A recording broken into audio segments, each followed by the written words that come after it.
அவன் என்று சற்றே தொண்டையை செருமி சத்தம் கொடுக்க, கவிதா சுய நினைவுக்கு வந்து, என்ன எடிட்டர் சார் கூப்பிட்டீங்களாமே என்றாள் திக்கியபடி. அவன் சிரித்தபடி பார்த்தான். இந்த சிரிப்பை 6 வருடமாக காதலித்தவள் இன்று வெறுப்புடன் பார்த்தாள். அவன், இனி இப்போதும் பழையபடிதான் இருக்கியா, இல்லை திருந்திட்டியா என்றான் கிண்டலாக. இதைவிட கொடுமையான வார்த்தைகளை அவன் வாயால் கேட்டு இருக்கிறாள். திருந்தும் அளவுக்கு நான் எந்த தப்பும் பண்ணவில்லை என்பதை அவனிடம் சொல்லியும் பிரயோஜனமில்லை. தன்னை தப்பா நினைச்சா நினைச்சிட்டு போகட்டும்.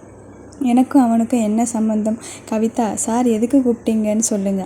அவன், சும்மா உன்னை பார்க்கணும் போல இருந்தது. இந்த 2 வருஷத்தில் உன்னோட மாற்றம் எப்படி இருக்குன்னு தெரிஞ்சுக்கணும் போல இருந்தது. அவ்வளவுதான், நீ போகலாம். அந்த இடத்திலிருந்து வேகமாக சென்றாள். நேராக ரெஸ்ட் ரூமுக்கு சென்று தன் கண்கள் வற்றும் அளவுக்கு அழுது முகத்தை கழுவிவிட்டு வெளியே வந்து அவளுடைய இடத்தில் அமர்ந்தாள். அந்த புது எடிட்டர் பெயர் ரிஷிகாந்த். ஒரு சமயம் கவிதா அவனை உருகி உருகி காதலித்தாள்.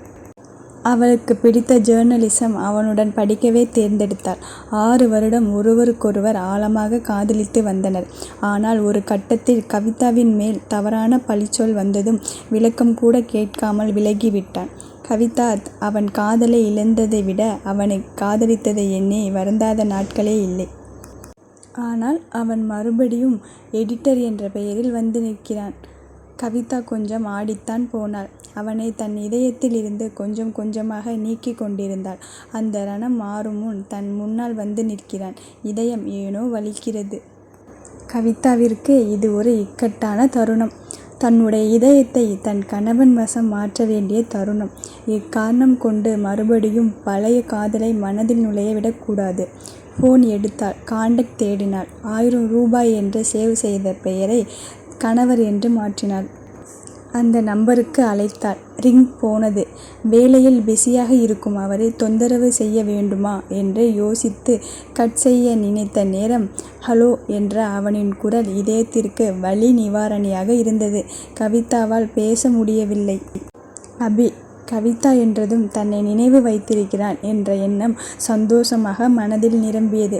அவளின் மூச்சுக்காற்றின் சத்தம் மட்டும் கேட்டுக்கொண்டு இருந்தவன், சாப்பிட்டியா என்று கேட்டான். கவிதா கவிதா, நீங்கள் சாப்பிட்டீங்களா? அபி, இல்லை, இனிமேல்தான். அடுத்த கொஞ்ச நேரம் அமைதியாக இருந்து அபி ஹலோ என்றான். கவிதா என்றவள் கொஞ்சம் நேரம் கழித்து ஃபோன் வைத்தாள். தன்னுடைய வேலையை பார்க்க ஆரம்பித்தாள். கவிதா ஃபோன் அடிக்க, கவிதா, இனி நம்ம எடிட்டர் உன்னுடைய யோசனையை ஏற்றுக்கொண்டார். நீ யாரை பேட்டி எடுக்கலாம் என்று தயார் பண்ணி இருக்கிற லிஸ்ட்டை எடுத்துக்கிட்டு என்னுடைய கேபின் வா என்று சொல்லி வைத்தார் வேணு. கவிதா தான் தயார் செய்து வைத்திருந்த லிஸ்ட்டை எடுத்துக்கொண்டு வேணுவின் அறைக்குள் நுழைந்தவளிடம், வாமா என்று அழைத்து உட்கார வைத்தான். வேணு தான் தயார் செய்த லிஸ்ட்டை எடுத்து கொடுத்தான். வேணு, கவிதா, இந்த லிஸ்டில் டாப்பில் இருக்கிறது ஒரு பிஸ்னஸ்மேன். அவர் இதுவரை யாருக்கும் பேட்டி கொடுத்தது இல்லை. ரியல் எஸ்டேட் மற்றும் உணவுப் பொருள் தயாரிப்பில் பெரிய அளவில் தொழில் செய்து கொண்டிருக்கிறார். எப்படியோ அவர்கிட்ட பேசி எடிட்டர் அனுமதி வாங்கியிருக்கிறார். நீ தயாராக இரு. மதியம் 1 மணிக்கு நம்ம கார் எடுத்துக்கோ. சரியா 1:30 மணிக்கு அவரை சந்திக்கணும். லேட் பண்ணிடாத. கொஞ்சம் கவனம். முக்கியமான ஆள். கவிதா, சரி சார். வேணு, கேள்வியெல்லாம் நாகரிகமாக இருக்கணும். நமக்கு தேவையான விஷயமும் வாங்கிக்கணும். கவிதா சரி சார் என்று கிளம்பினாள். ஜோஸ், மேரி இருவரையும் அழைத்து கேள்விகளை தயார் செய்து கொண்டு மூவரும் கிளம்பினர். வேணு தானும் வருவதாக சொல்லி இவர்களுடன் கிளம்பினார். 10,000 அடி சதுரடி பரப்பில் 16 அடுக்கு மாடியில் வருபவர்களுக்கு சாப்பாடு ரெடி பண்ணு என்று தன்னுடைய செக்ரட்டரியிடம் கட்டளையிட்டு கொண்டிருந்தார் நம் கதாநாயகன் அபிமன்யு. விவேக், என்ன சார், அவங்க அழுத மாதிரி தெரிந்ததும் இப்படி ட்ராமா பண்ணி அவங்கள இங்கே வர வச்சிட்டீங்க. அவங்களோட தான் சாப்பிடணும் முடிவு பண்ணிட்டீங்க போல் இருக்கு. அபி அவனை பார்த்து முறைத்தான். விவேக், சரி சரி, முறைக்காதீங்க. எல்லாமே எதேச்சையாக நடந்தது தான், போதுமா? கொஞ்சம் நேரம் கழித்து, சார், உங்கள் ஒய்ஃப் வந்துட்டாங்க. அவங்கள மட்டும் உள்ளே விட்டு மற்றவங்களை எல்லாம் வெளியவே நிறுத்திடவா? அங்கே அலுவலகத்திற்குள் நுழைந்த வேணு, ஜோஸ், மேரி மூவரும் ஒருவரை ஒருவர் பார்த்து கொண்டு விக்கித்து நின்றனர். மேரி, நாம இன்டர்வியூ பண்ண வந்த ஆளு ஊனமுற்றவரா என்று வேணுவின் காதில் முனங்கினாள். பின்னால் வந்த கவிதா வீல் சேரை பார்த்து அதில் அமர்ந்தவனை பார்த்து அதிர்ச்சியானாள். இந்த ஆளை பார்த்தால் அபி மாதிரி இருக்கே. வேணு சார் என்று அவரை அழைக்க அவன் திரும்பி வாங்க உட்காருங்க என்றான். அந்த குரலில் மயங்கிய கவிதாவால் தன்னை சுற்றி நடக்கும் எதையும் நம்ப முடியவில்லை. அப்படியே உறைந்து நின்றாள்.